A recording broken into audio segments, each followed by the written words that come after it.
Salut à tous et bienvenue sur la chaîne officielle à propos de l'univers de Stranger Things. Netflix appelle du pied là. Bon, ok, hélas non, il n'y a rien d'officiel dans tout ça. En tout cas, cette semaine, on a de quoi se régaler. David Harbour qui nous balance une étrange vidéo.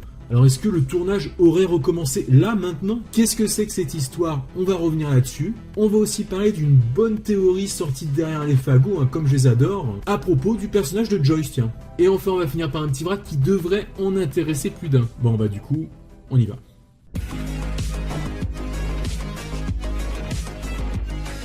Ces derniers temps, la rumeur qui se répandait, c'était celle de la reprise du tournage de Stranger Things saison 4, après plusieurs semaines de confinement. Alors, ouais, bien sûr, la production va reprendre, mais certains pensent que là, ce serait déjà le cas. Et la faute à notre cher David Harbour qui a posté une vidéo très étrange ces derniers temps sur Instagram. Une vidéo sur laquelle on reconnaîtra un extrait tiré de la trilogie de films du Seigneur des Anneaux, mais avec des annotations ajoutées manuellement. Je vous laisse voir ça.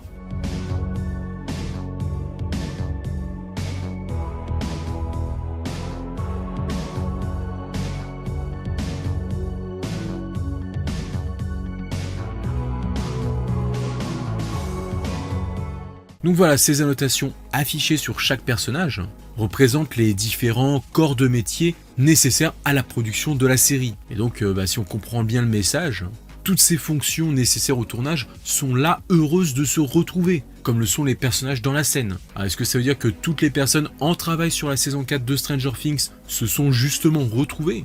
En description de la vidéo, David note « Premier jour de retour après Rona », peut-être le Corona il veut dire, Matt et Ross et Sean et Amy et Sarah et Richard et Dan et Tudor et Locke et moi et Noni et Finn et Millie et nous tous.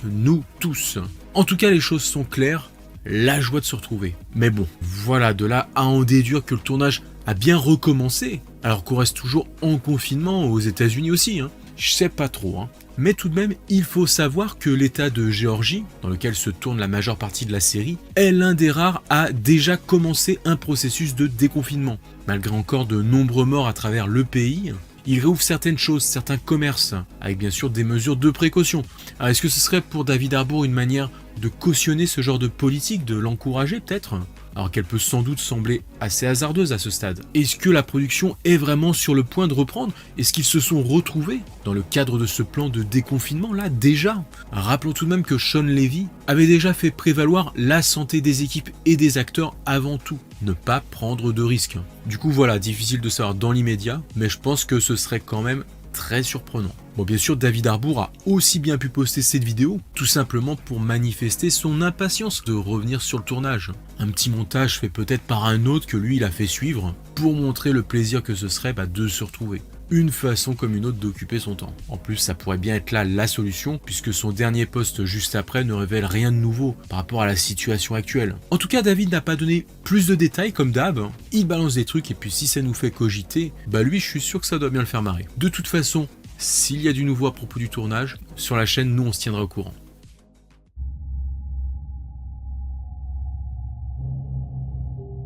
Je sais que comme moi, vous aimez bien les théories. Et ici, je vous en propose une plutôt gratinée. Parce que de prime abord, elle part un petit peu what the fuck. Mais vous allez le voir, une fois complètement exposée, il y a de quoi laisser un peu perplexe. Donc cette théorie, elle nous vient de la source inépuisable qu'est Reddit. Celle-là en particulier a été écrite par l'internaute Jimbo805. Et ainsi donc, selon lui, Joyce va se lancer dans un nouveau plan de carrière. Alors un nouveau plan plutôt étonnant et inattendu, puisqu'il la verrait bien travailler à la CIA. Et ouais, aucun rapport avec ce qu'elle faisait avant. Mais déjà, ce serait de bon augure si elle devait être amenée à découvrir que Hopper est vivant. Et ce serait peut-être une bonne chose pour éventuellement pouvoir l'aider. Bon alors du coup c'est bien joli tout ça. Mais comment une employée de la droguerie locale pourrait ainsi bénéficier d'une telle reconversion? Ça semble un peu perdu d'avance. À la CIA ils sont triés sur le volet. Pourtant il y a donc des arguments plutôt intéressants. Déjà avec la bataille de Starcourt en fin de saison 3, il est clair que maintenant la CIA a pleinement conscience du danger que représente l'Upside Down d'un côté et puis les Russes de l'autre. Et que dans les deux cas, Joyce a été impliquée de très près au cours des 3 saisons. Ainsi comme il paraît clair qu'on va davantage voir les forces russes dans la prochaine saison, ne serait-ce déjà que par rapport à Hopper, on devrait peut-être voir aussi davantage de forces américaines d'un autre côté pour contrebalancer, en l'occurrence la CIA, même si elle n'est peut-être pas nommée directement. Et Joyce pourrait être un bon élément narratif pour permettre de rentrer un peu dans leur bureau. En effet, la mère de famille en sait beaucoup trop. Le docteur Owens et puis d'autres l'ont bien compris. Et s'il n'arrive pas à gérer Murray Bowman, peut-être qu'il a profité d'un de leurs moments d'inattention pour disparaître, il pourrait suivre de très près Joyce et garder un œil sur elle. Du coup, vu qu'elle ne travaille plus, le meilleur moyen de la garder auprès d'eux, ce serait pourquoi pas lui offrir un bureau, tout simplement. Et d'ailleurs, là, je pourrais ajouter un argument, quand dans la saison 3, Hopper lui dit que c'est une bonne enquêteuse et qu'ils pourraient travailler ensemble. Même si c'est juste une phrase balancée comme ça pourrait peut-être aussi servir justement à donner un indice pour la suite, pour l'avenir de Joyce. Forcément, l'argument intéressant, ce serait aussi de penser que Joyce pourrait être un atout pour leur service, de par sa connaissance de l'Upside Down. C'est en effet surprenant qu'il ne soit pas intéressé à elle plus tôt. Et puis enfin, surtout, ce qui peut faire mouche dans cette théorie, c'est la nouvelle localisation de Joyce. Comme on l'a vu, le tournage devrait se tourner vers le Nouveau-Mexique, concernant les Byers et Eleven. Alors pourquoi se rendre là-bas spécialement ? En suivant la logique de cette théorie, ça aurait du sens vu qu'il y a 2 laboratoires nationaux de la CIA se trouvant là-bas. Donc la perspective d'un nouveau job dans cette agence gouvernementale pourrait donner du sens à ce départ aussi éloigné d'Hawkins. Pourquoi partir aussi loin ? En plus, comme on l'a dit au début, ça pourrait être pratique si Joyce venait à découvrir que Hopper est vivant. Si elle se retrouvait au milieu de nulle part au fin fond des États-Unis, elle serait pas plus avancée. Mais dans les bureaux de la CIA, ce serait peut-être le meilleur endroit pour pouvoir lui venir en aide justement. De façon officielle ou peut-être secrètement, profitant des locaux et de ce qui est mis à sa disposition. Peut-être en gardant un contact secret avec Murray Bowman. Enfin voilà, ça peut bien fonctionner.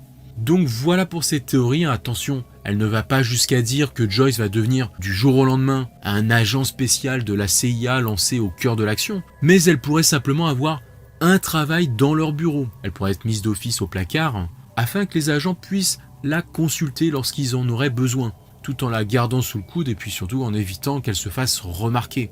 Justement, après les événements d'Hawkins, faudra peut-être qu'on l'oublie un petit peu, elle, et puis bien sûr la jeune fille très spéciale qui est maintenant à ses côtés.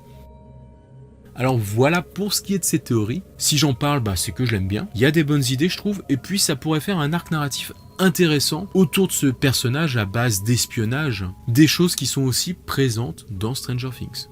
Après, attention quand même, ça paraît bien sûr assez énorme qu'ils la fassent rentrer dans leur service comme ça, alors qu'elle manque clairement de qualification. Mais au fond, de ce qu'on a vu dans les 3 premières saisons, la mère de famille est pleine de ressources, et elle pourrait sûrement leur être utile. Après, toujours en gardant cette idée de la CIA au Nouveau-Mexique, on pourrait aussi s'imaginer qu'ils lui proposeraient un job et un logement tout frais payés à proximité de leurs locaux afin de la garder à portée de main, sans pour autant qu'elle travaille pour eux, de façon aussi directe. Bref, voilà, donnez-moi votre avis sur cette théorie. Moi, comme d'hab, si j'en trouve d'autres, que ce soit sur Reddit, ailleurs ou dans ma tête, je me ferai un plaisir de vous les proposer. Et puis en attendant, verdict dans la saison 4.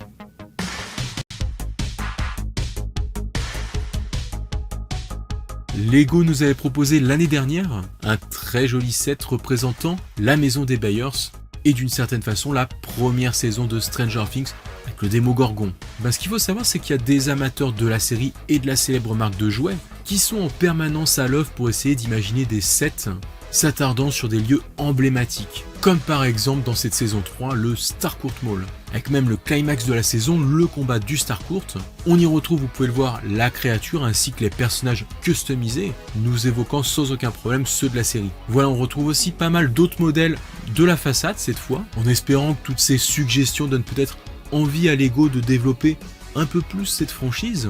Je vous mettrai d'ailleurs le lien de ces vidéos en description. En tout cas voilà, si vous aimez découvrir ce genre de choses, moi je pourrais vous en mettre d'autres à l'occasion. Ce qui est sûr, c'est qu'entre Lego et l'univers Stranger Things, il y a de la matière. Allez, maintenant, autre chose qui va un peu réjouir ceux qui font comme ça des très belles collections chez eux, avec ces 3 modèles de cassettes VHS décoratives dans la série, mais aussi dans les blockbusters des années 80, avec une très belle finition sur les petits détails. On dirait presque qu'ils ont été faits pour la série, et du coup, peut-être que vous vous dites que vous aimeriez bien avoir ce genre de pièces dans votre collection. Et vous savez quoi ? Si ça se trouve, dans 15 minutes, vous allez les avoir sur votre étagère. Ouais, je m'explique. C'est Paul Parry, un graphiste et designer qui les a créés. et qui propose de les télécharger gratuitement sur son site. C'est tout simple, vous téléchargez le fichier. Ensuite, par contre, bien sûr, faut trouver 3 vieux boîtiers de VHS pour les glisser à l'intérieur. Allez faire un tour dans votre cave ou votre grenier, hein, on sait jamais. Bon, perso, je suis un peu dégoûté, j'en ai pas de disponible sous la main. Mais dès que je trouverai des boîtiers, vous pouvez être sûr que je le ferai aussi. Moi, mon petit chouchou perso, c'est celui de la saison 3. Franchement, je l'adore. En tout cas, un grand bravo à Paul, et puis surtout un grand merci de mettre son travail comme ça à disposition à la communauté des fans de la série. Pour ceux que ça intéresse, je vous mettrai l'adresse de son site en description. Voilà, du coup on termine la vidéo en beauté avec ça. Là je suis sûr que j'en ai déjà perdu la moitié d'entre vous qui sont allés sur le site direct. Pour ceux qui restent, on va terminer avec les traditionnelles collections que vous m'envoyez via Instagram. Qui sait, peut-être que dans les prochaines vidéos, dans vos collections, il y aura ces VHS, ça me ferait plaisir de les revoir. En tout cas, cette fois on va se retrouver très très vite pour une FAQ, vous m'avez envoyé beaucoup de questions. Il y a de la matière, donc oui, il y en aura une. Là je vois qu'il est déjà l'heure de se quitter, donc prenez soin de vous et de vos proches. À très vite, ciao les amis.